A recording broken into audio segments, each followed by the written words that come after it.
And we're live. Yes. Hi, everyone. Thank you so much for joining us tonight. We're really excited about tonight. We're Mujeres de Maiz, and this is part of our programming. It's for Writing Wednesday here in Mujeres de Maiz programming. So we're honored today to have one of the editors and some of the contributors of Voices from the Ancestors, which is this amazing book, this amazing anthology. So if you all get the opportunity to pick it up, please do so. I just want to, just welcome everyone here, welcome our panelists, and I want to just give a quick moment to just share with you all a little bit about what we're doing this year. So we're celebrating the 24 years of Sewing Movement Milpa, and part of that work too is fundraising for our documentary, right, that we're trying to do next year for our 25th anniversary. So this is our call or pitch to support us in that way. I'm going to pass the mic to Claudia to give you a little bit more background on the actual documentary. So Claudia, would you be? Thank you, Nadia. Welcome, everybody. Thank you to all the authors and writers that have contributed to this amazing, beautiful, wonderful book. If you don't have it, please purchase it. It's got some amazing ancestral information in there that I feel is very much needed during these times. So I'm very happy to be able to have this plática. And before we get started, just wanted to share with you that Mujeres de Maiz this year is dedicating all of their programming to help raising funds for a feature documentary on the story of Mujeres de Maiz. I've been collecting, documenting the work of Mujeres now for almost 24 years. And it started out of the desire to simply document the work, the passion, the desire, the voices, the activism, the art of women of color artists in Los Angeles. And that has evolved to become so many more things. So I'm really excited about this upcoming feature documentary, and I'm going to show you just a little bit of our trailer on our GoFundMe. So bear with me just 1 second, and I'm going to share with you our trailer. Okay.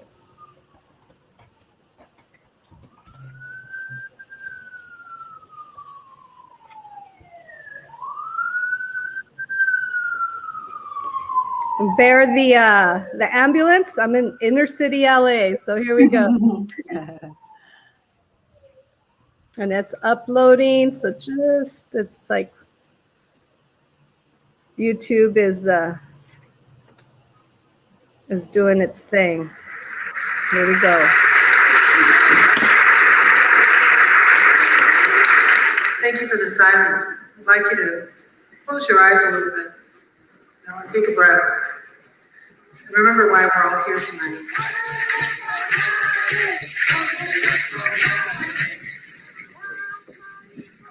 This story begins at the end of the fifth sun, when our diosas, our goddesses, gave breath to their initiations. And the raw corazones of women began to rattle.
our story begins in Yeah, so that's just that's half of our trailer, but just wanted to give you a little taste of Mujeres, what Mujeres de Maiz does and has been for the last 24 years. It's been a space for women of color to come, women of color artists and activists to come and share their work. And we've done, live multimedia, live art shows, visual art exhibitions. We self-publish a zine, and we have countless of community workshops, all dealing with empowering our mind, body, and spirit. So I'm just very, very grateful to be part of this collective, to be part of this community that has survived all these years. So I'm just so excited to be able to tell this story. So we're asking everybody to help us by contributing whatever you can. No amount is too small or too big. And if you can't contribute, to please spread the word to help us manifest and put forth this story for the next 7 generations to come, and to capture the voices and the history that has created social change here in Los Angeles. So with that in mind, I want to pass the palabra to these beautiful writers and contributors to this amazing book. And yes, so thank you so much. Hope to connect soon. Thank you. Thank you so much, Claudia. And yes, like we are, really excited about telling this important LA history. So please, if you can contribute. So tonight, tonight for you all, we have this beautiful panel of amazing women. I'm just going to quickly just name them, but they are going to introduce themselves when they introduce their pieces or, their descriptions of their work. Today we have the editor of this book, Lara Medina, joining us tonight. And then we also have Cristina Gorocica. And then we have Trini Rodriguez, Maritza Alvarez, Claudia Mercado, and a little bit later, we're going to have Felicia Montes. And, we're really excited to participate in this conversation. I know this book, has been getting a lot of beautiful, beautiful feedback. And we were just really excited to share with you all that, a lot of Mujeres de Maiz, also contributed to this book. So we wanted just to honor and center that tonight. So we're going to start off by asking Cristina Gorocica to actually share a song with us that she wrote about in the anthology. And whenever you are ready, Cristina, please do so.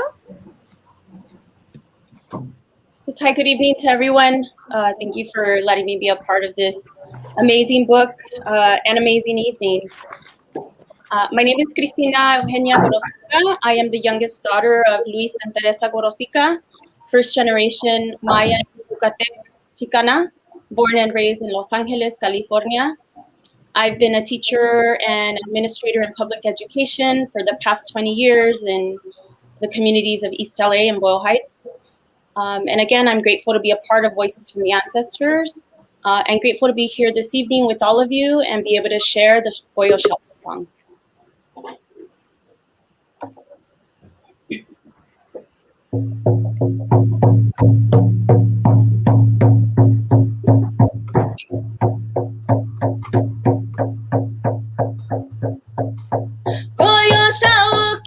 Coyoshauki, tú eres mujer. En la luna está tu imagen, tú eres fuerte. Sangramos, damos vida, damos leche y amor. Tu espíritu está conmigo, soy fuerte mujer. Wea heya, wea heya, wea heya, heya. Wea heya, wea heya, wea heya, heya. Coyoshauki, tú eres mujer. En la luna está tu imagen, tú eres fuerte. Sangramos, damos vida, damos leche y amor. Tu espíritu está conmigo, soy fuerte mujer.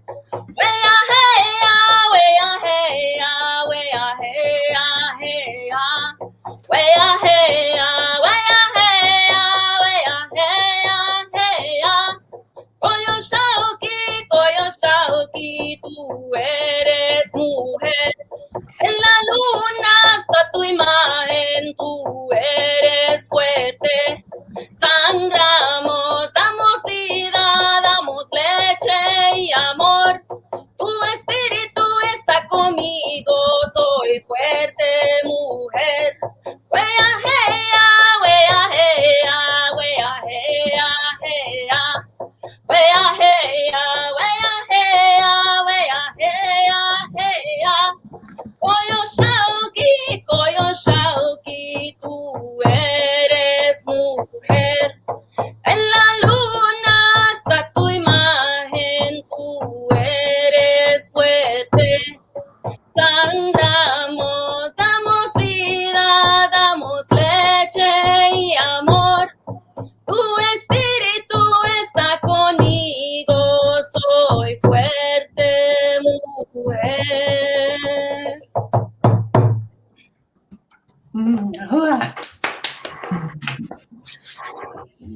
Oh my God, that was so good. Thank you so much, Cristina. That's beautiful always. It's always good to hear those songs, those English songs, and just getting also a little plug, we've done beautiful programming earlier too. So if you want to see our interview with English, I highly recommend you all look at our YouTube channel for all the content that we've done for this programming.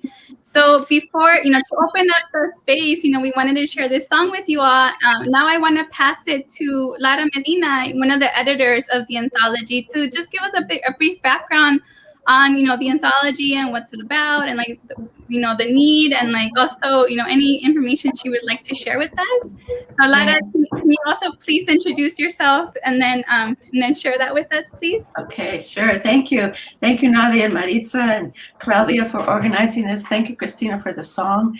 And in the book, Cristina also wrote an essay about how that song emerged from her experiences while she was pregnant and also nursing her first child, right? So that whole story is in the book, and it's just beautiful. So thank you, Cristina. I'm Lara Medina, and I'm a professor at Cal State University Northridge in the Chicana and Chicano Studies Department. I've been there for about 22 years, and my work has always been primarily on Xicanx spirituality, feminist indigenous spirituality. So I began that journey about 30 years ago. And I want to say that it's really an honor to be invited by Mujeres de Maiz to be part of this program. And Mujeres de Maiz has played a really important role in my own spiritual development over the years. You have touched me and thousands of women spiritually, culturally, politically, and also I believe contributed to what I would call a communal spiritual consciousness. And so your work is so important. And I really am excited that you're going to be doing the documentary. And so I also want to encourage everyone to contribute what they can. So tonight I've been asked to talk about the book. And I think it's a very special and unique book that I co-edited with my colleague Martha Raquel Gonzalez. And I'm grateful that tonight 5 of the contributors are with us. Cristina, Trini Rodriguez, Maritza Alvarez, Claudia Mercado, and later Felicia Montes. It's great to be able to talk about the book with other contributors present, because it was very much a collaboration in terms of the book would not have happened without the voices of 89 contributors. So Martha and I, yes, we edited it, and we wrote introductions for each of the 21 chapters. But it's really the essays, the poetry, the song, the ritual guidelines that make up the book. If you haven't looked at it, it is a collection of Xicanx and Latinx wisdom writings and visual art. It's wisdom based on oral tradition, our research, our intuitions, and our lived experience. And it's wisdom inspired by and created from our personal journeys, but also our communal journeys on the path to spiritual consciousness, on the path to what we now say is decolonizing our spirituality.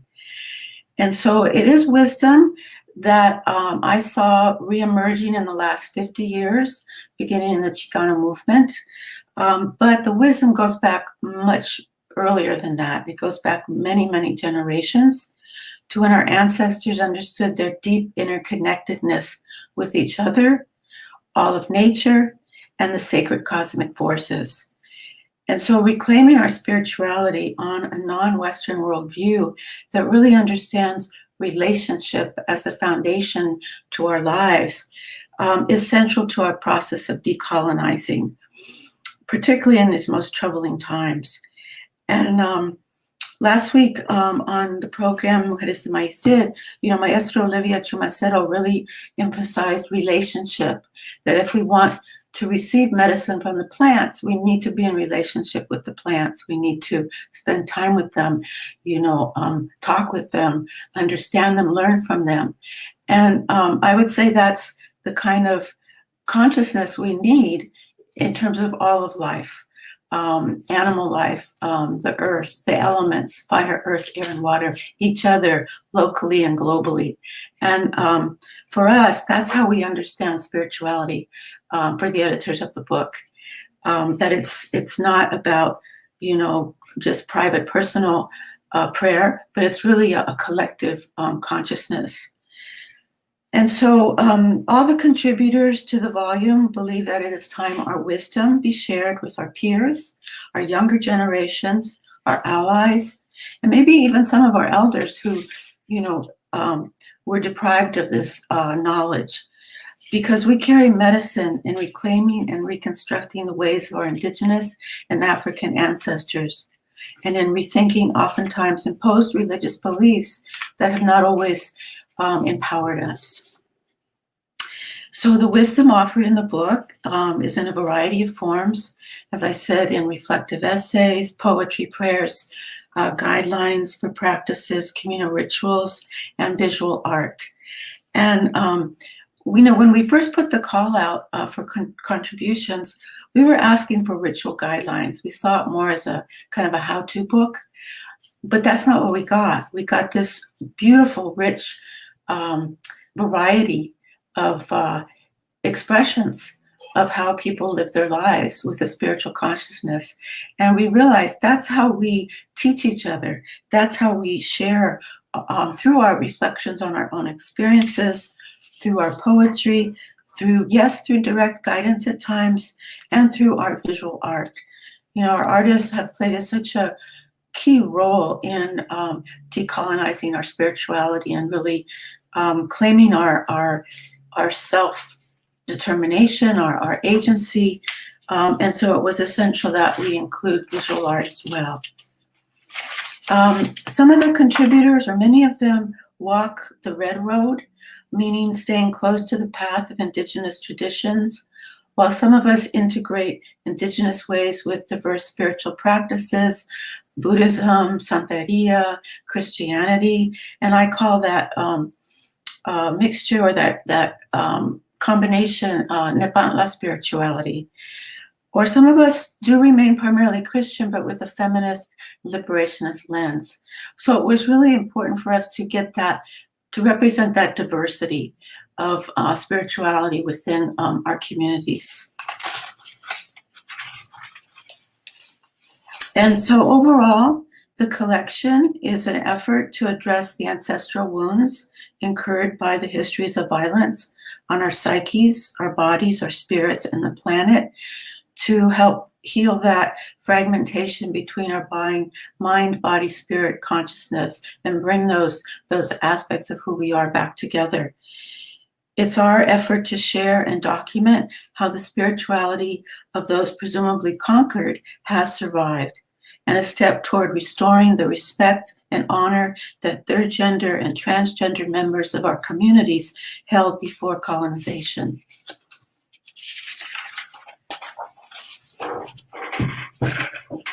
So again, what we offer here is cultural knowledge.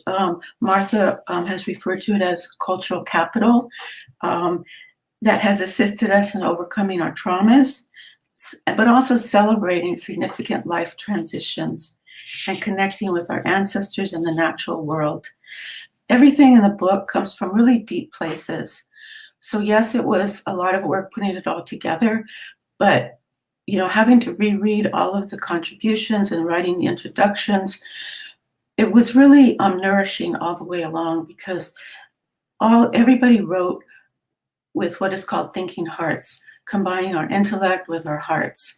And so, it's not a traditional, academic text with very dense theory.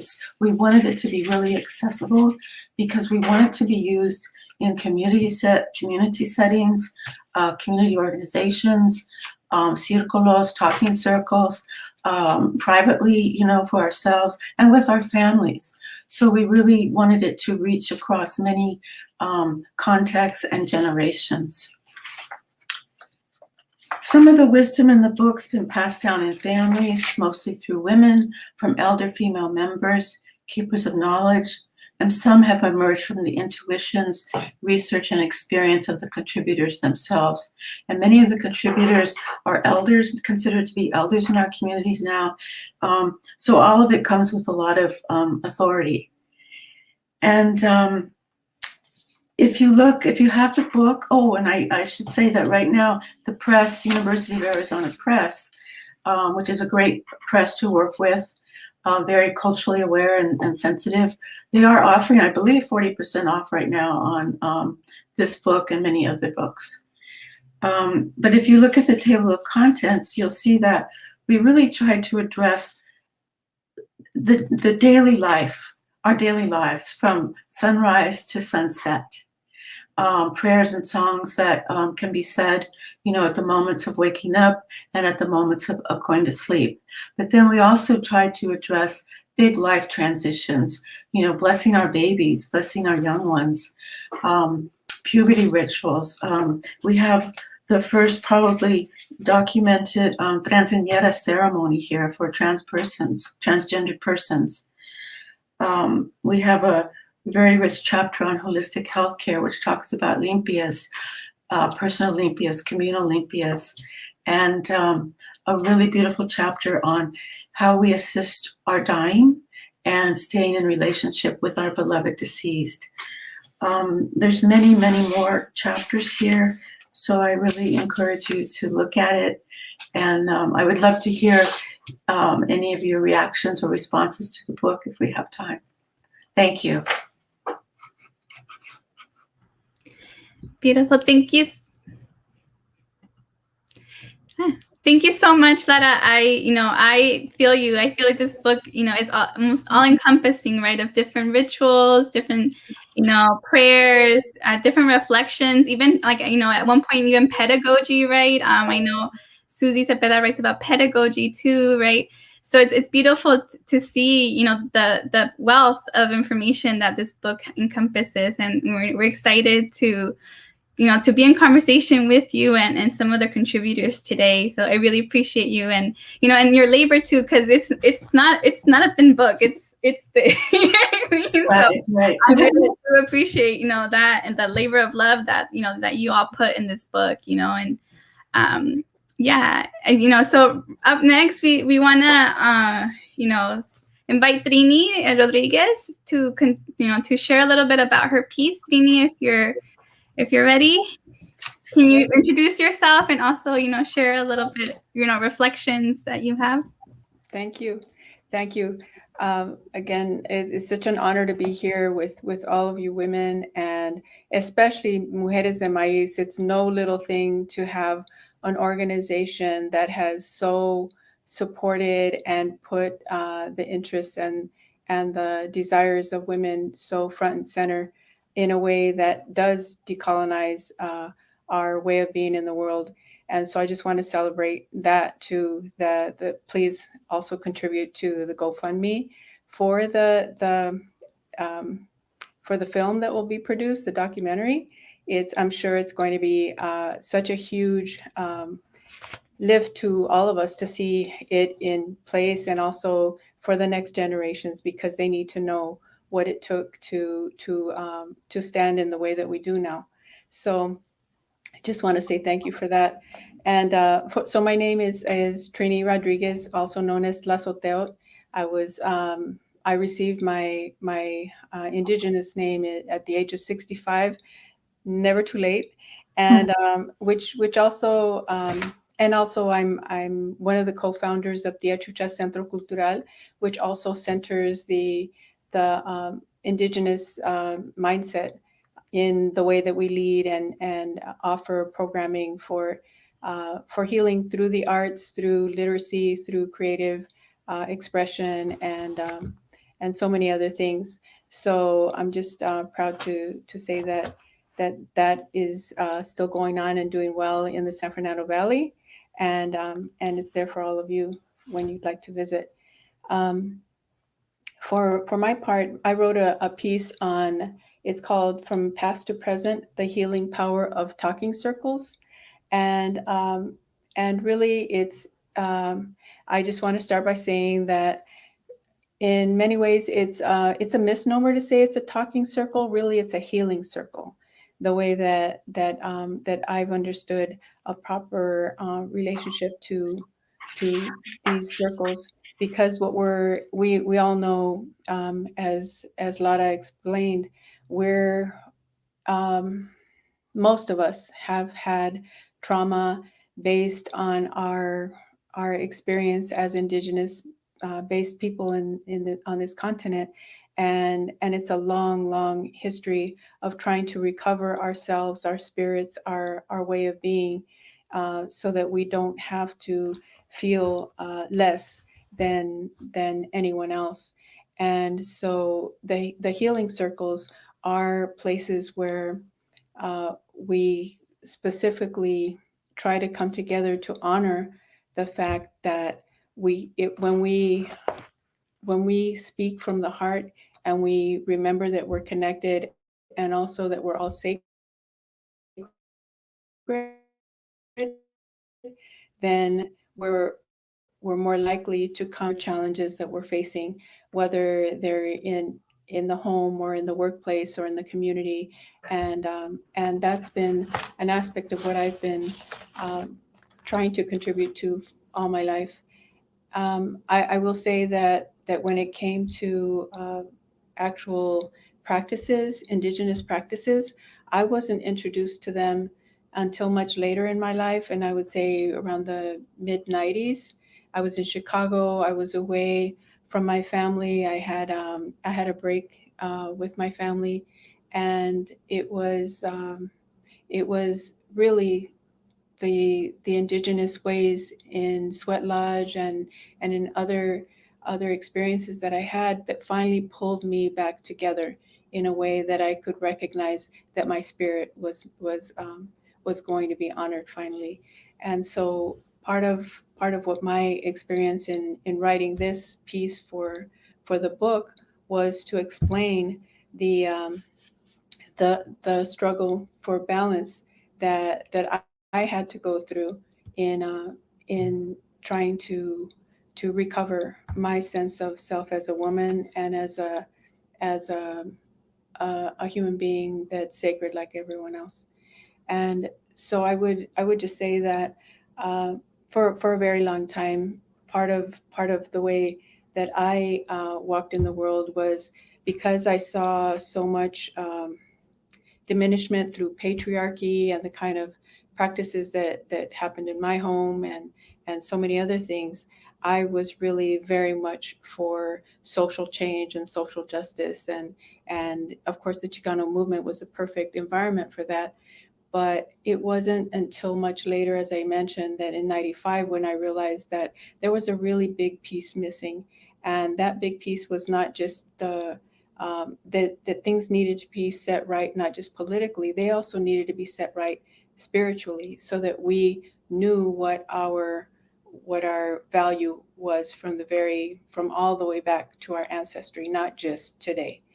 And so I would say that because I was lucky enough, for instance, to be introduced to Sweat Lodge, as I mentioned, but also in 1998, I was adopted by Dene family, the Lee family, and I'll forever be grateful for that, because they were the ones that introduced me to the healing circles and the medicine circles and so on, and it was through their blessing that I was asked to facilitate these circles here in the valley. And if you know me, that you also know that I'm not one to want to be in center stage. In fact, I will avoid it at all costs. But for some reason, they decided that it was important for me to step up in that way, and I'm grateful that happened. So the importance. I'll just read a very quick piece that's part of the what I wrote. That the circle is a gathering place that reminds us that we are interconnected to one another, the earth, the sky, and to every other being in spirit. It reminds us that we are all sacred, that we are all worthy, and that when we open our hearts to Creator Spirit, outside us and inside us, we can face anything with more wellness and clarity to move forward and continue developing. And again, that's something that we really needed to come to terms with as a family. There was a lot of trauma in our blended family, and it was only through these ways that we've been able to really connect with ourselves properly and with each other. And I count that as one of the biggest blessings in my life. So I guess the only last thing I would say is that above all, a healing circle requires that we speak from the heart. We must all slow down, be present, speak honestly, be authentic, listen, and reflect deeply. In our fast-paced world, where distractions and fears often compel us to keep moving with no clear direction, grounding ourselves and regaining perspective with the help of healing circles can go a long way to making our lives and our world better. So again, it was my honor to contribute my piece to this book, and I hope you all turn to it in whatever way that it might help you as well. I'm with that. Beautiful, Trini. Thank you so much. Your piece was so beautiful and powerful, and thank you for your vulnerability, but also your wisdom overall. So thank you so much for that contribution. Up next we have Maritza Alvarez. Maritza, can you please introduce yourself and let us know a little bit about your piece tonight?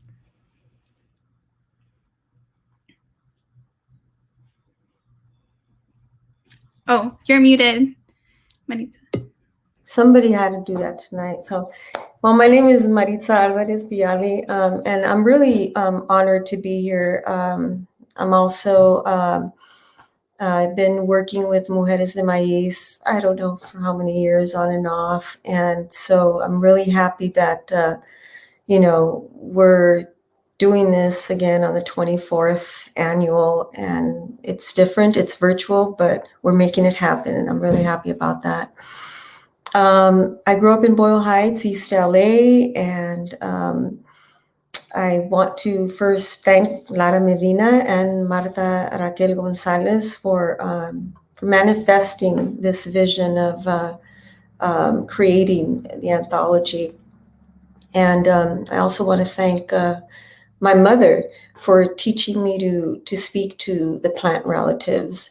By, as a child, I grew up listening to her talk to all the plants.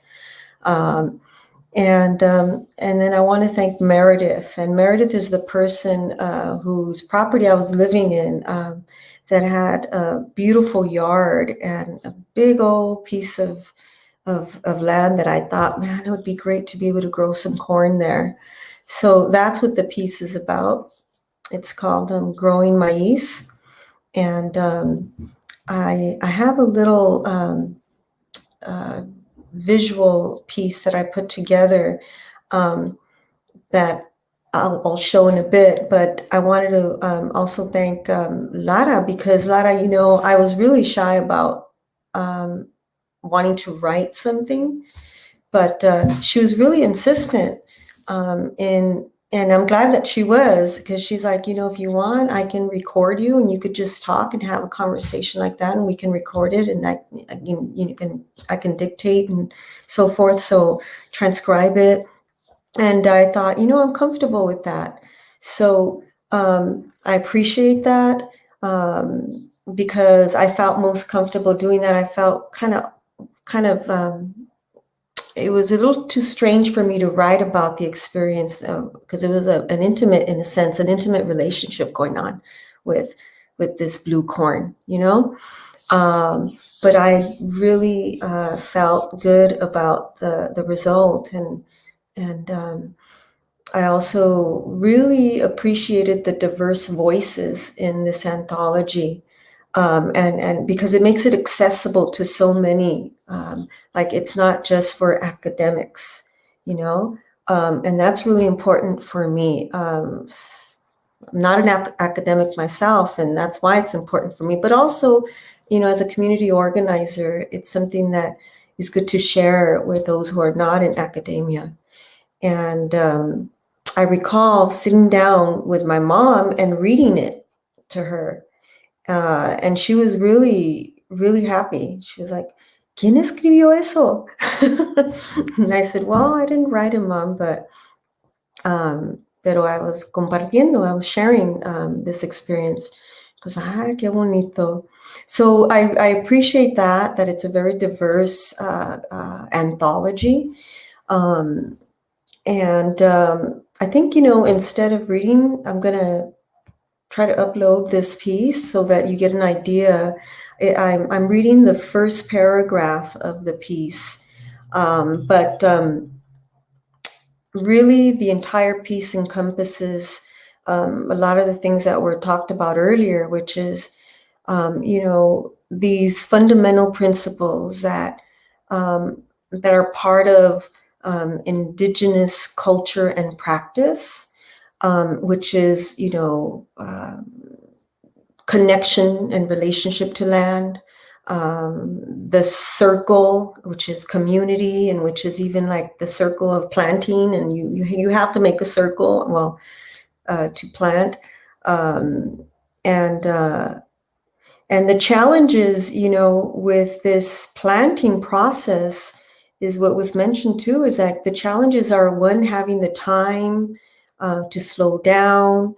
And when I decided to commit to doing this, I knew, like, I was working full time and I was like involved in other things, but I'm like, I have to do this. This is a relationship just like any other relationship, right? If you're going to commit, you really need to be there. And it required getting up really early and doing what I had to do, as the piece says, singing to it, singing to the milpa, watering, checking up on her, and just building and nourishing that relationship. So I'm going to share the piece now. Let's hope that everything is smooth. And here we go. And I hope it's not too loud.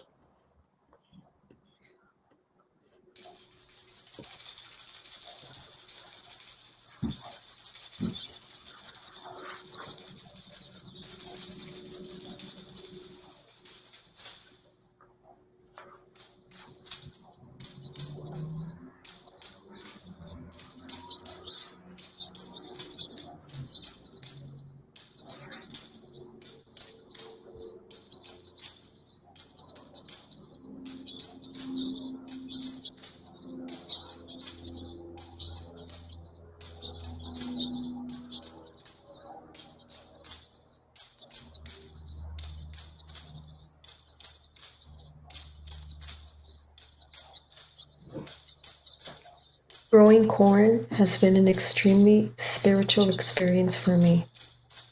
From the moment I had the seed in my hand to putting it in the ground, I tried in my way to pay respect, knowing how ancient they are.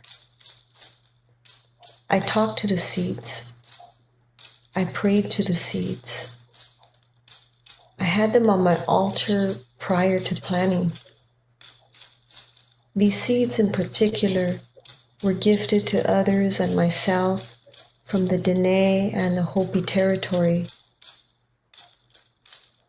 They shared their manner of growing the corn and planting it. So I wanted to pay my respects and do it in that way, for the corn has that memory.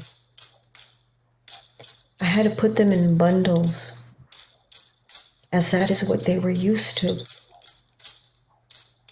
I imagined, like, just for a person who is being displaced, it's an adjustment. So I try to make the adjustment as comfortable as possible for them. I place them in a circle and close to one another. My relationship with them is like that.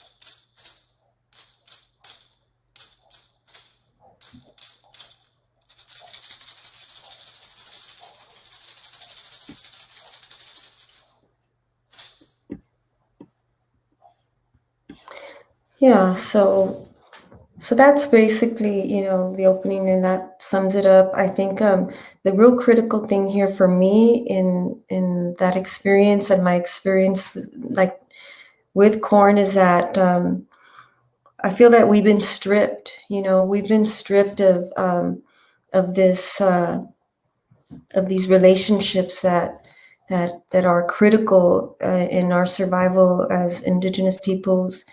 We've been stripped of our relationships with corn, with the plant life, and so doing this is also coming back home. Coming back home for me, and hopefully, I know that there's a lot more people doing this now and growing, but it's really critical because this relationship needs to continue, and even with the animal life. My dog was also a part of this process, and all, four-legged and winged should always be a process of this. You saw the bee there, how happy it was, pollinating. So I really thank Lara and Marta for this opportunity to be able to share this experience. Tlaxcamati. Thank you, Maritza, and thank you for sharing that, that ritual with us too, and I think, in everything we do, we can, como dijo Lara, right, that everything we can do is ritual, right, in our day-to-day lives, right? So I think that's a beautiful example of that, and thank you for that beautiful imagery. I really appreciate it. Thank you. Thank you. So up next, we have Claudia Mercado, who is going to share, tell us a little bit about herself, but share a piece with us tonight. So Claudia, whenever you are ready, we're excited to hear. You're muted, Claudia. Of course. All right. Thank you, Nadia. I truly appreciate this opportunity to share. This poem that I'll be sharing with you that is part of the anthology. I'm one of the members of Xicanx, and earlier you heard Cristina Gorocica sing the Coyoshauqui song, and I, along with her and Felicia, Rachel, Marlene, Liza, we're all part of Xicanx. And through that poetry and song group that I've been a part of, I've been on a journey of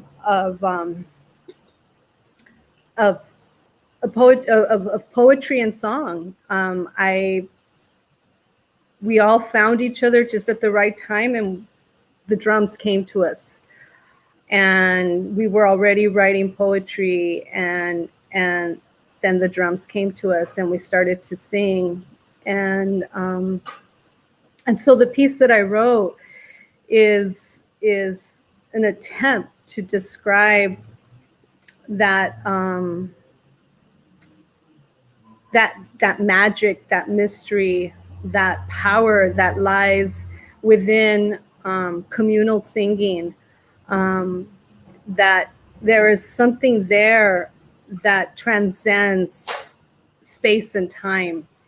And, you know, I don't feel like I did justice to it, but it was my attempt to describe that feeling of being in song collectively with my sisters, and singing songs that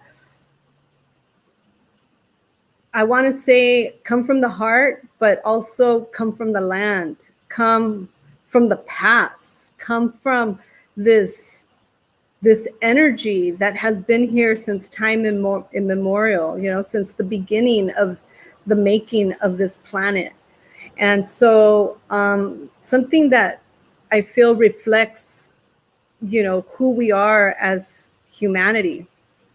And so, you know, I wanted to kind of, you know, give voice to that, as at least that's what I have felt. I should say that's what I have felt when I have been able to give myself to the song and give myself to the drum.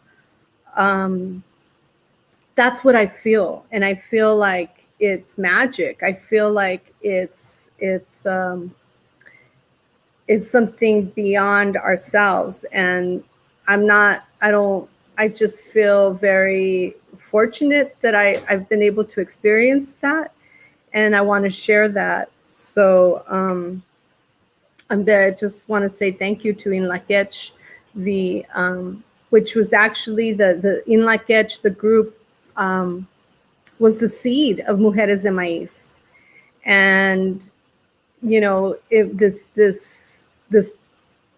unity, this coming together of mujeres to want to share their voices, to share their stories, not just for themselves, which was very healing, but also for being a reflection to others, because in Laquech translates to "you are my other me," and as human beings, we experience the same things similarly. They're at the essence of things, and so, you know, we somehow, whether we did it consciously or not, we became in Laquech. We became reflections. Our stories became reflections for others, and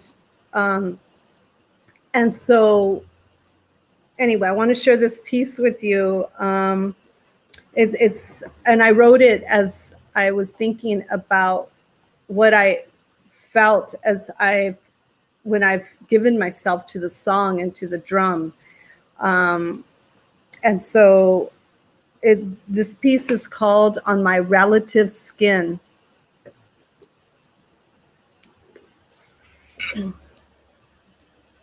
In the direction of the sun, I begin. Tobacco falling like rain. Prayers on my relative's skin. I strike the tight stretch hide, breaking the silence, piercing through time and space, beating rhythmically. Cells awaken the ancestor web, nourishing my corazón, mirroring the stars in the cosmos.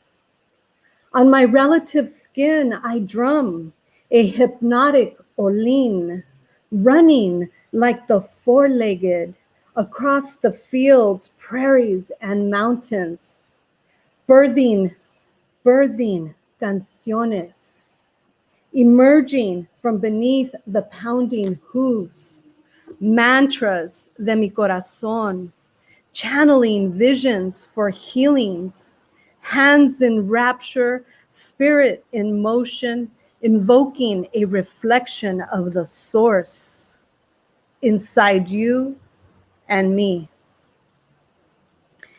And, you know, one of the things about being on this journey of being what many call the Red Road has been decolonizing ourselves it's a process of decolonizing ourselves. And in that process is like, finding out that we are part of nature. We are nature, right? And we are connected to nature. So, and everything is alive. Nature is alive, and it has energy and it has power. And I feel for me, when I've had the opportunity to really give my heart to the song and to the drum, it's been about reconnecting to that is life, to nature. And it's been very empowering for me in my process and my journey. And it's a process, right? It's difficult at times to be able to perceive the world differently than the way we've been in so many ways conditioned to, right? And so my intention here was to be able to give voice to that experience, and make it, not so, so different, but rather how it's just so much a part of us that we may not be aware of. And so I'm just very grateful for this beautiful book, Voices from the Ancestors, that creates the space to be able to talk about these things, to be able to talk about, different worldviews, a different way of looking at life and nature, and a way of looking at ourselves. There was a maestra, an elder who recently passed away, esta abuelita Margarita from Mexico, and she would always say, we are God, because we are a reflection of that, so it's in us. And that doesn't mean we're that doesn't mean that, we're all knowing and everything. We're still human beings, but we have that essence in us. And I forget all the time, and I think, being on this journey and on this path, it's always a path and a process of remembering. And I think that's why, books like these, the documentary, it's about they're all about helping us to remember who we really are as human beings, our essence, our nature, our power. I'm so grateful for this. I'm so grateful for Mujeres de Maiz, and I'm honored to be able to share these palabras, and hope that in some way it has touched you, to reconnect with the source of life, which is within us and all around us. Aho, that's Okamati. No, I'm muted. Thank you so much, Claudia. Beautiful piece. It's such a beautiful piece, and I'm so glad that we were able to, witness this ofrenda you gave us tonight. I'm very thankful, and I think also showing that, art is also a tool of healing, right? And art can be transformative también in many respects, right? So just thank you so much for that beautiful piece. So up next, we have Felicia Montes. And Felicia, whenever you're ready, please feel free to introduce yourself and, share your piece with us tonight. Hola, ¿qué tal? Hopefully you can hear me okay.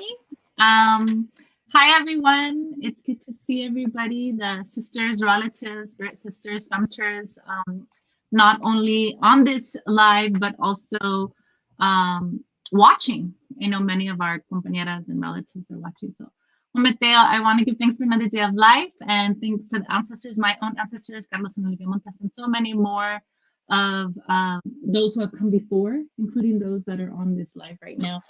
My name is Felicia Fe Montes Velázquez, Tecoyol, and one of the things that is important to me, and why I'm going to share a little bit about from the book, or from the two pieces and contributions that I shared in the book, is el fuego, agua, viento, y tierra, right? Wind, water, earth, and fire. These sacred elements that are connected to us, that are in Latinx has a song about called Tayetana, Mujeres de Maiz, and so many of us, right? Without these 4 sacred elements would not be here. And so I want to give thanks to those elements. And within the pieces, and myself, I'm a part of Mujeres de Maiz. I'm also a part of Latinx.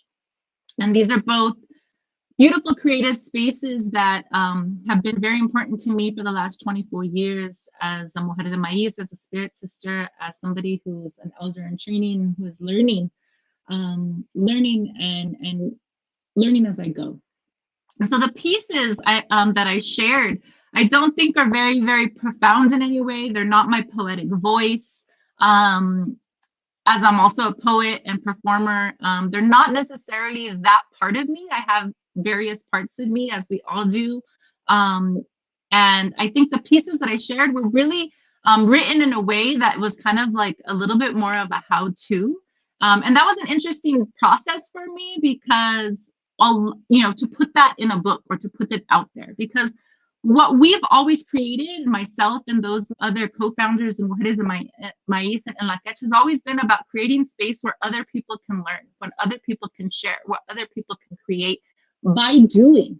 Our Shauki circles, which is one of the pieces that I have within the book, Voices from the Ancestors, is about how we started our Shauki circle, our full moon talking circle, both a vision and a prayer.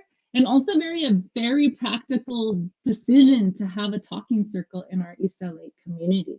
So it did start from a vision or thought that I had. When I say vision, it's more, my visions are not necessarily these like beautiful dreams that come to me, but it's things that have come, thoughts and ideas that have come to me. And so even before I went to a moon ceremony and circle in Mexico with hundreds of women, I had already thought about the Coyolxauhqui circle, about having it in the very specific space that it happens has happened for the last 10 years in East LA.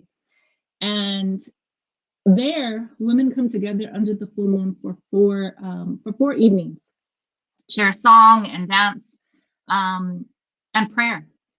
And when I came back from Mexico to LA, ago for that, or 11 years ago, I came back with what I felt was a cargo. Like I had to come back and share. I had to do something with the energy that I had, the energía, the cargo, the prayers, the vision. And so what had already been a seed in mi mente, decided to put it out there into the public, had actually asked around if there was other circles, and there were other full moon circles, new moon circles, but they were usually in the home. They were usually by invite only, very smaller circles. And so what we did was put it out, just use social media, I think, or just some text to each other, and called on our sisters to come together, our spirit relatives to come together and share. And so that's what we did. We came together for the very first time, and I write that in the book. The very first time we came together, it was just 2 of us. It wasn't 100, how it's been in other times when, Dr. Lara Medina, one of the co-editors of the Voices from the Ancestors, has helped to lead our circles on certain special days over the last 10 years. When he started, it was just 2 people. And we were literally on the corner of a corner in East Los Angeles, where on one side is a police substation. On the top 2nd floor is a Zacatecano Association. A library on one side, and a liquor store, right? What the basis of what is most of our communities of color, right? All these different things, and of course a church and a laundromat. And so on that corner is also this beautiful Coyolxauhqui plaque, or a statue of the disc in the same size that it was found in 1978 in Mexico City. And that Coyolxauhqui disc is where we gathered, just 2 of us. And in that time, when we sang some songs, we shared talking circle amongst 2 of us. And what had happened was somebody came by, right? A homegirl came by and kind of like looked at us a little bit, kind of like, what y'all doing? ¿Qué están haciendo, locas? But then stopped and was like, y'all are singing to the stars, huh? And we were like, yeah, exactly. Do you want to join us? And so she didn't join us that time, but she was kind of like, yeah, I hear you. I feel that. And that just was like, yes, this is what we're supposed to be doing. Yes, we're on the corner. Mujeres on the corner, right? Literally on the corner of the street. Yes, we're having plática on the corner, but the Scoyoshelgi circle was very key, not only to be similar to other Mujeres de Maíz events, not just in cultural centers, not just in the schools or universities and places where people are in the know and they know they can go to that, which is beautiful to have, but also in places, in the streets, in the places where our community is already at. And so we've been on the corner, it seems weird to say that, but on the corner for 10 years, sometimes in other special places according to the weather or bigger groups, around the replica of Coyolxauhqui in the community where we've had homeboys, communities, you know, coming to us to say thank you or asking for a blessing with the smoke and the copal, always honoring it over the 10 years, you know, always a feeling of people walk by and whether it's not of their religion or not, they give some reverence and thanks, right? They say Mateo, they ask for a cleansing of the copal. And it's a talking circle. And so what is in the book for that piece that I shared is just kind of, it shares that story that I just shared. And it also shares kind of how we came together, like what to do, you know, make a page, let people know how to figure out who's going to do what for the roles. It's very practical, as I'm also an organizer, so it's very like that. And then it kind of talks about what to share or what you could do. Of course, it's a thought and a process for what people could do. And we've had, you know, people from babies to grandmothers. We've had 3 generations there. We've had people come from across the city to across the country to our circles. And because during the pandemic and virtual reality and having to go online similar to this, we've also done some Zoom circles where we did our Coyolxauhqui circles and had to figure out how to go about doing that, right? How to share in that way. So that's been really, really beautiful. We have a core circle of 4 mujeres, and it's been a beautiful blessing to have that circle. It's been a learning space where we're always thinking about how we can share and how people can learn without having judgment or regañadas, although, you know, hard ones. Although we know that's a part of our learning process. We respectful way to be able to give the teachings in a beautiful, nice blessing. You know, it's not a lodge, it's not a big ceremony. It is a talking circle, and we do mention it's a talking circle with traditional elements from the different circles that we're a part of, both, you know, sun and moon, but also danza and other spaces. So that's a little bit about the Coyolxauhqui circle. I'm really honored to be a part of it, and you know, hope to continue in person soon and offer some virtual ones again.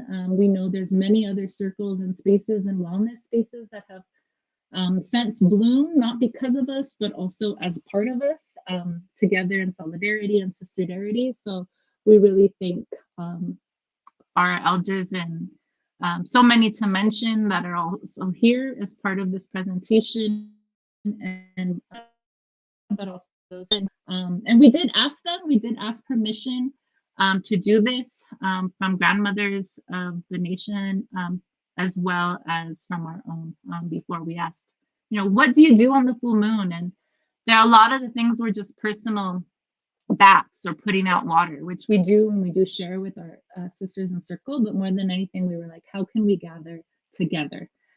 As there was what we thought of a big lack of women's spaces, and specifically a lack of knowledge or spaces for women in ceremony, other than a few, for example, women's lodges, which I believe you may have talked about.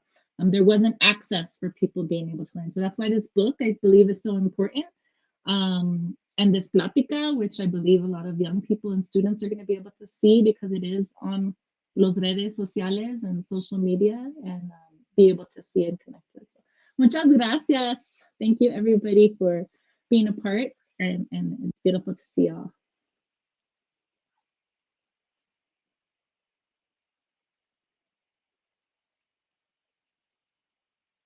You're muted, yeah. Sorry, y'all. Like, it's not my first time either. Like, Zoom is also, it's real. Anyway, I just want to say that it's not a coincidence that we start and we ended talking about Coyoshaqui, as kind of she represents a lot of things for Chicanas, right? I think for, her image, if folks are not familiar with her, she represents, a Didi who was dismembered by her brother, Huitzilopochtli, right? So she was literally like dismembered by her brother and thrown up in the sky, and she came to represent the moon, right?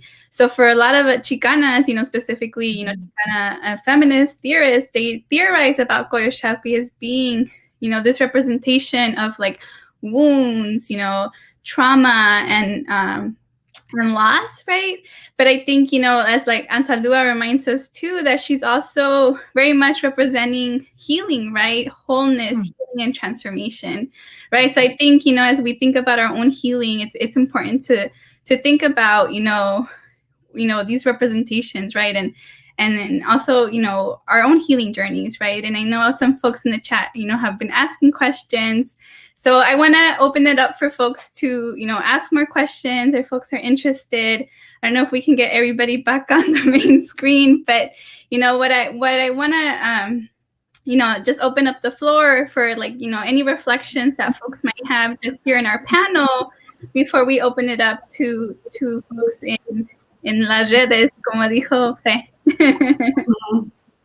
Well, I'd like to say that it's just so powerful to hear each of you speak your contribution, because after reading them so many times, but actually hearing them, it just reinforces how beautiful and powerful they are and so much wisdom. So really thank all of you. I think it'd be good if we responded. There's a couple questions, I think really important questions. They come up frequently for us. A question about how do we do this work without appropriating? A question about how do we, practice indigenismo without going backwards? That really gets at the heart of, questioning our indigeneity. And I think for me, and I tell my students this a lot, is we really have to know our history.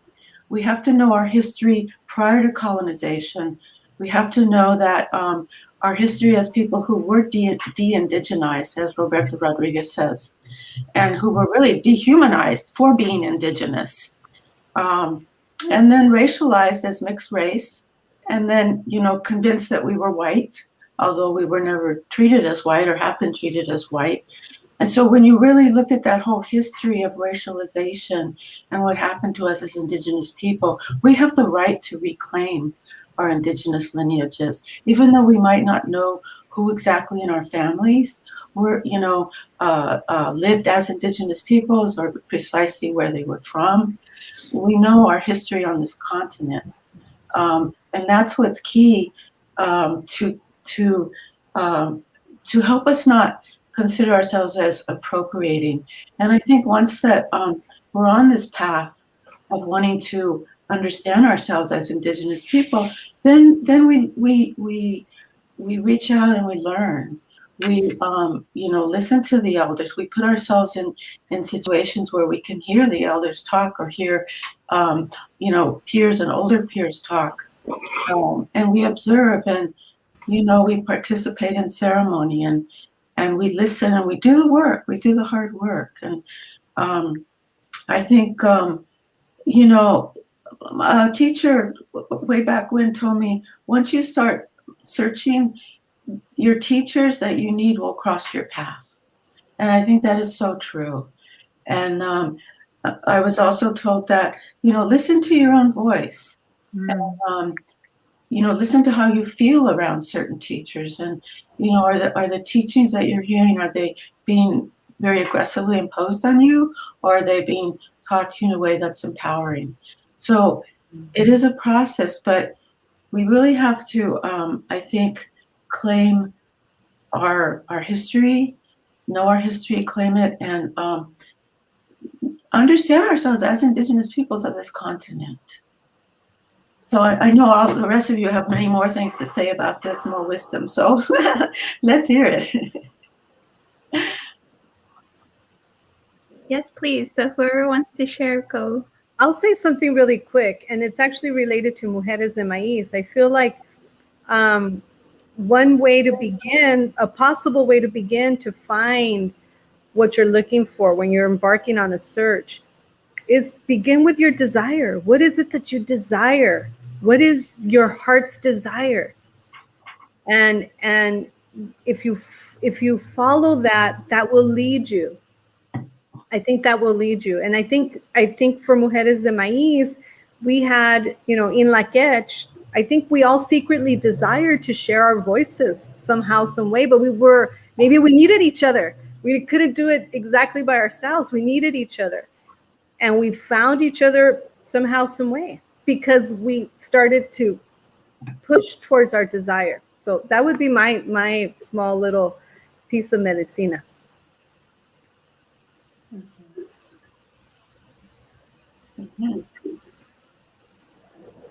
And it's not at all about going backwards, but it's going forward. We're returning to knowledge, but we're taking it forward so that we can transform the society that we live in. Transform how we walk in the world. So if anything, we're looking to the past, but we're bringing it forward.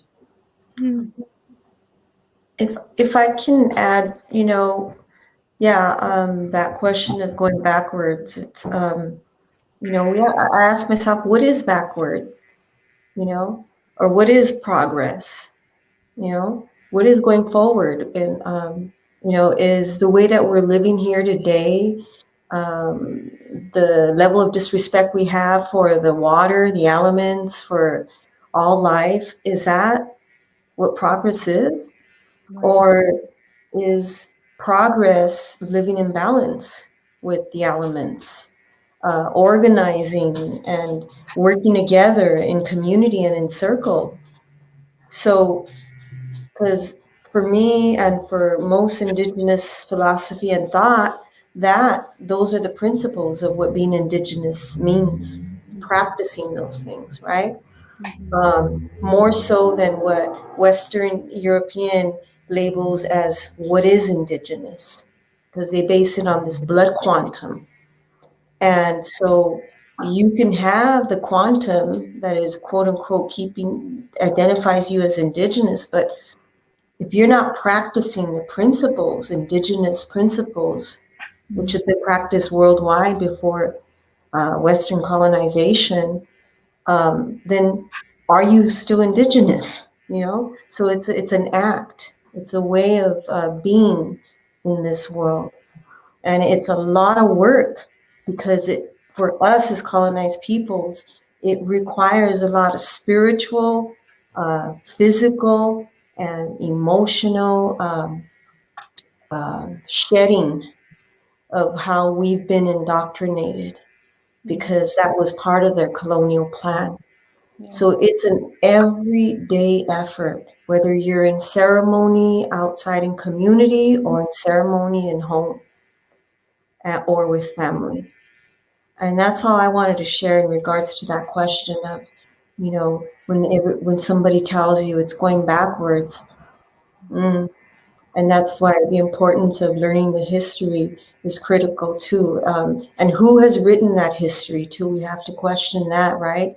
Don't just read books that have been written mainly by Europeans and their perspective of indigenous peoples. So I just wanted to share that. Thank you for allowing me to share this. Yeah, I feel like we started Mujeres de Maiz, and I remember back in 24 years ago, people saying that it's prophecy that the women will lead. It's prophecy that the women will lead. And I've heard that for 24 plus years, and I'm sure maybe the compañeras here, some of our femtours or compañeras that are veteranas, maybe have heard it even longer. And I feel that it's been femifesting, like state projects like this, Voices from Our Ancestors, although, and Mujeres de Maiz, even though it's not just women or communities of women of color that are contributors, a majority are. we've taken our rightful place within circles of ceremony and leadership and electoral and home and all of these different, in the streets and the politics and all these different spaces. But there's still so much more work to be done. And I think that's one of the things that Voices from Our Ancestors is such a beautiful book, because it allows us to take care of ourselves in so many ways. A perfect time to come out right during or before, right around before the pandemic, where people are in need of help in the mind, body, and spirit. So many feeling anxiety, depression, and so many questions that going back to our traditions or going forward to our traditions is such a key element that many of us have been doing and continue to do. And I really want to just give thanks again for all those, because I feel like we are able to talk about it virtually and these books are able to happen now, but so many were slain, were killed, were gave blood and sweat and tears, many of the mujeres, because they had these powers or just because they wanted to come together as mujeres. And so for us to be able to do that now is such a blessing, but also a responsibility. And I think that I also want to bring up because of virtual reality and social media. Like we've talked about how like todos son, the palabra, taking on the idea of like curandera or bruja or, it's become so out there that it's also like a commodity in some ways. And so how we can make sure to not only us, but help, connect with others or show an example, not necessarily guide others, but show an example of how to walk in a good way in relation, not only with the elements and our ancestors, but with our other indigenous relatives, right? So me wearing something like this, like knowing the name of the person who created it, giving back funds to that person. They might not be they're creating their indigenous traditions they may be Catholic and maybe not walk the red road, but it's another way of giving exchange, right? And oftentimes people will talk about how us as in Chicanas or Xicanx communities or Latinx are visual, more Indians, but they don't necessarily know our prayers and our ceremonial path because we don't talk about it. And in fact, my circles, we're not supposed to talk about it. That's why a lot of us were like, the book, we're not sure, because we don't talk about what we do unnecessarily. And so to see it so visible on social media is also like another new endeavor that I think it would be good to touch base a little bit about. And I love to hear Trini and some of the other sisters, like Michael Madre and others, your thoughts. Oh, I've said many times when I first picked up the book, what I got out of the summary of the introduction, it's its own, it's like a manifesto or a femifesto, whatever. But it is just so comprehensive in terms of looking at what we have been challenged to do in this time, and it takes it up. But it's also true that it isn't just words on a page. It's supposed to be practiced, and that is the balance. The balance is to know and also do, not just be aware of. Because in a lot of cases, I think the unfortunate thing is this separation has also created a separation between our intellect and our heart and our being and our physical, and we need to merge it again. That's part of the separation that was intended, and that's the part that we need to recover, because it's an incomplete walk when we don't figure out how to come together in ourselves, but also with each other. And so it's just beautiful. I loved all the shares, the presentations. They were so. It's just beautiful to see, because to me it just proves that we're heading in the right direction. And yes, there's a lot to be done, but there has a lot that's been done, and we need to celebrate it and make it more visible and just make sure that we leave no one behind, kind of thing. We have it is the answer to rebalance and to reharmonize and to really, I've said this before, that we're all in recovery. I mean, they think that people who are drinking too much or having drugs or whatever, or using drugs, that's a way to kind of address pain, but the healthier way is to go back to what we really are, which is nature, which is sacred, which is all those things. And I think this book is an expression of that. So I really am so glad that it exists.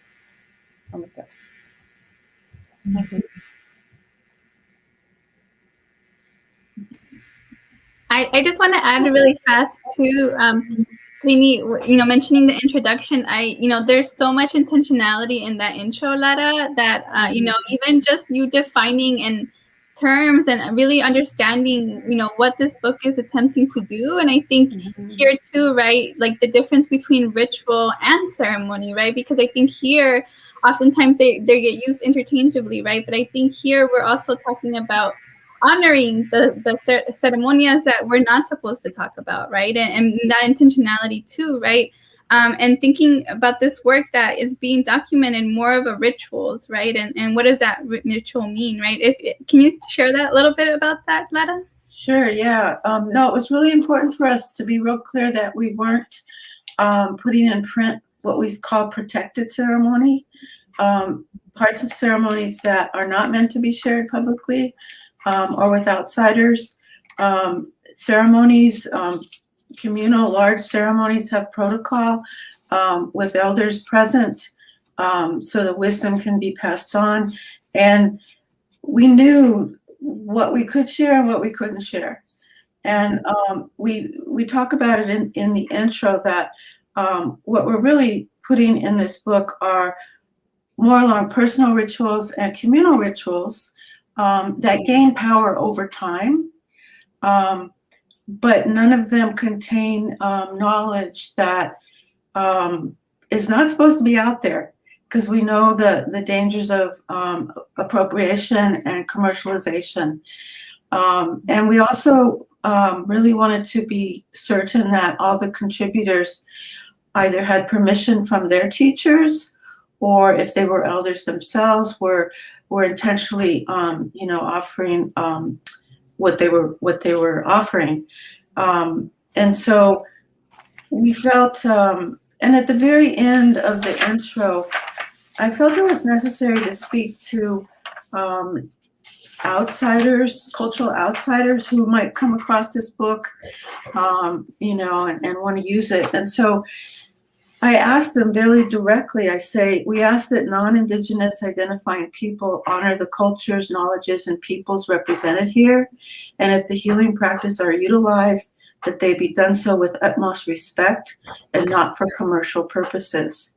We ask that this text serve as an enlightened purpose as we move forward together. We know that we can't control everything that goes on. We have to trust that this book is going to be treated with great respect.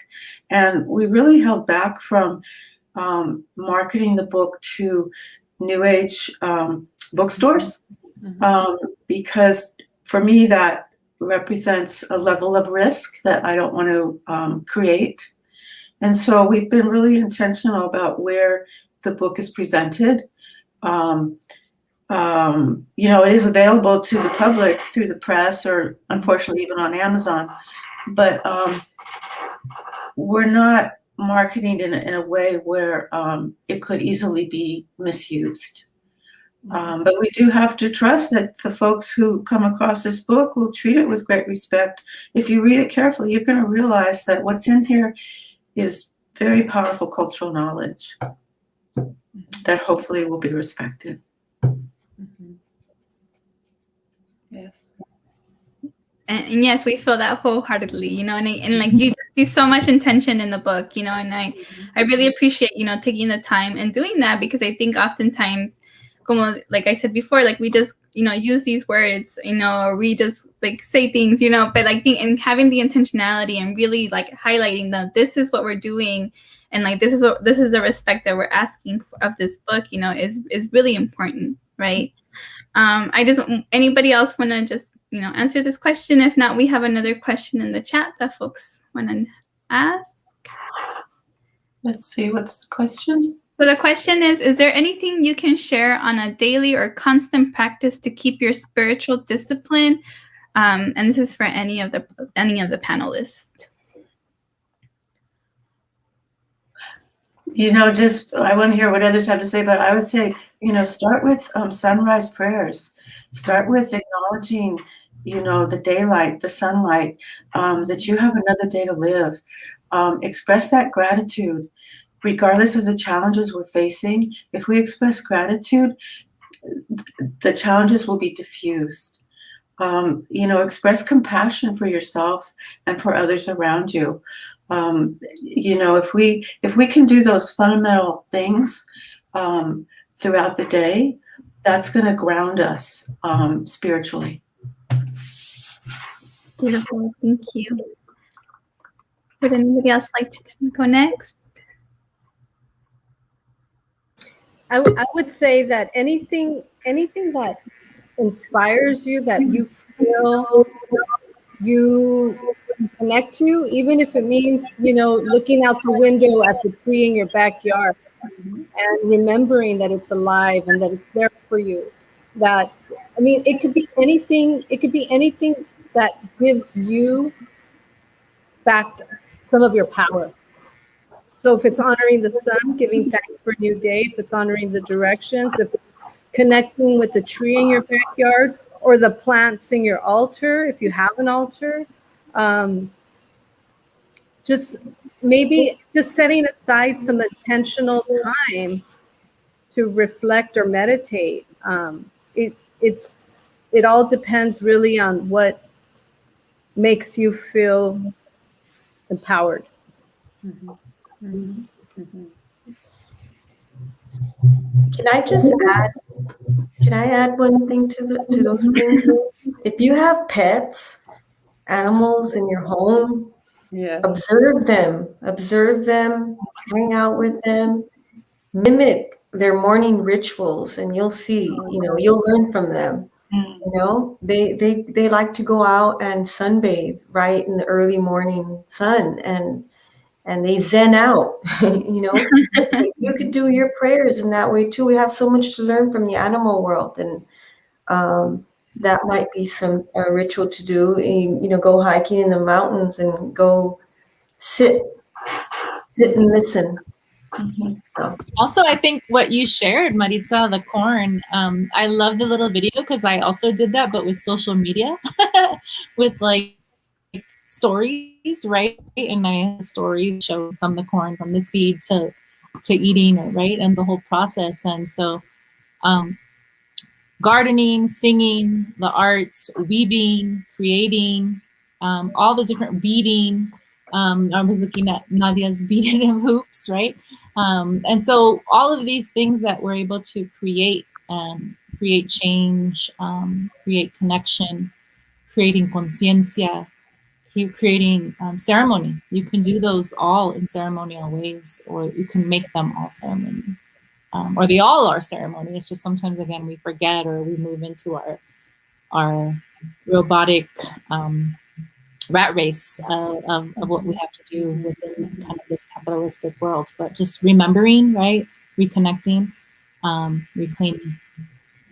Thank you for the reminder and that beautiful video. Mm-hmm. And happy spring equinox, right? Recognizing these like ritual times in some way, shape, or form. So, you all are feeling the beautiful spring energy. Anybody else want to share a little mensajito or consejo? I just want to, honor that a lot of us here are wearing our beads or our turquoise, our piedras, and just, finding a piedra that connects with you. We all have connections, and sometimes they haven't talked to us, right? But the stones, finding, is it obsidian, is it jade, is it crystal, is it turquoise? That those are all native, those are all, grounded, and they carry genes, they carry history, so even when we walk with them all day or we carry them all day, whenever I take them off at the end of my day, I almost bathe my hand in the rock, in the piedra, in the stone, because I can feel it. I can feel the heat. I can feel what happened in that day, and I give thanks. So it's a way to just, another way to connect, right? It's several ways at our disposal, but it's reaching, and it's like Maritza said, observing what is around you, and just picking it up and holding it. So just wanted to share that. I would just add, it's really repeating, because I really feel that central to the whole thing is the just being grateful for what we have, and that having it also is a responsibility to take care of it. So, but it puts us, I think, when we start with that, it's the way we're supposed to start prayers. You're supposed to start your prayers with gratitude. Before you ask, you have to thank. And to me, that's what life is. To start with gratitude means to start in a way that can help us move through it, as opposed to only seeing what our obstacles are or what our limitations are, but rather what we already have to get through the obstacles and get through the challenges, because it fills us from a different place. So. Let me just add by saying, hearing all of your wisdoms, our wisdoms, is the reason why I wanted to put the book together, because I saw and, heard and participated in so much powerful wisdom among the mujeres in our communities. And I don't know, intuitively knew we needed to pull it together. We needed to document it and make it available. And, you're each of you speaking is exactly why we did the book.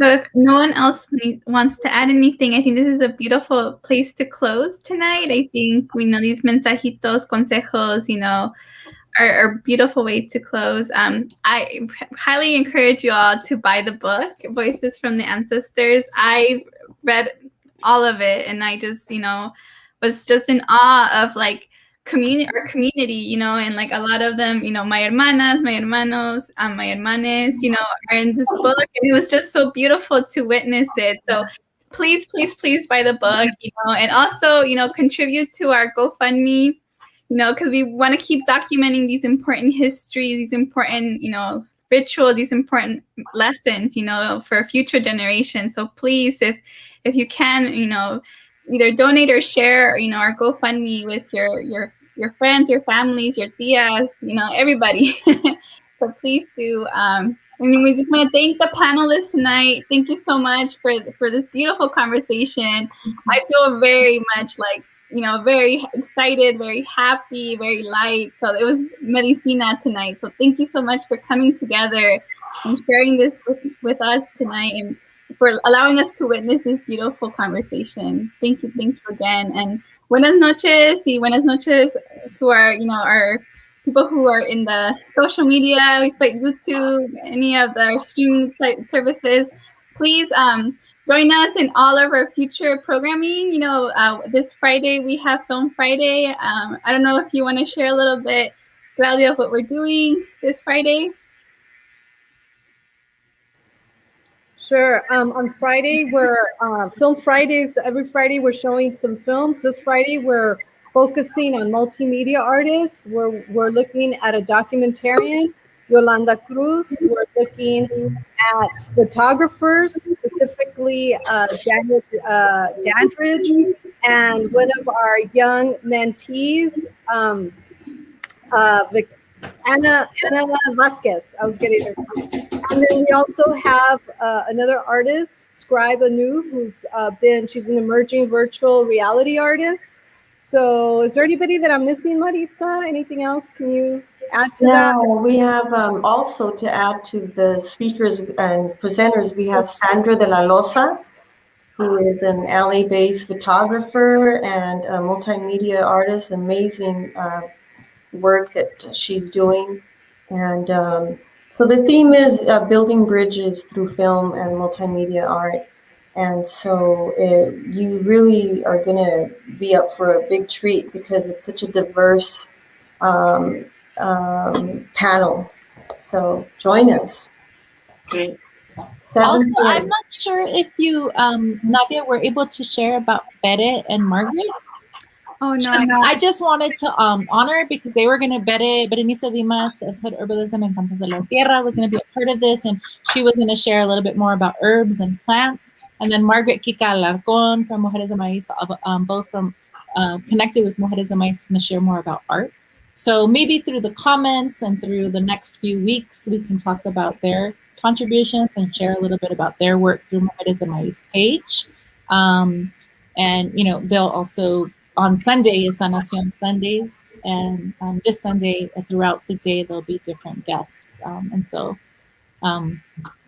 I know all of us have a connection also to art or artivism and spiritual art, as well as the hierbas and plants. And so I know they were going to bring a little bit more medicine to today, but they both weren't able to make it last minute. So I just want to send some love to them and prayers and thanks for their contributions also. So they weren't able to share today, but hopefully we can connect. Bueno, again, thank you so much, everyone. Have a good night and take care of yourselves and each Thank other. you. Buenas noches. Thank you. Nice. Blessings, everyone. Tazo kamati. Tazo kamati.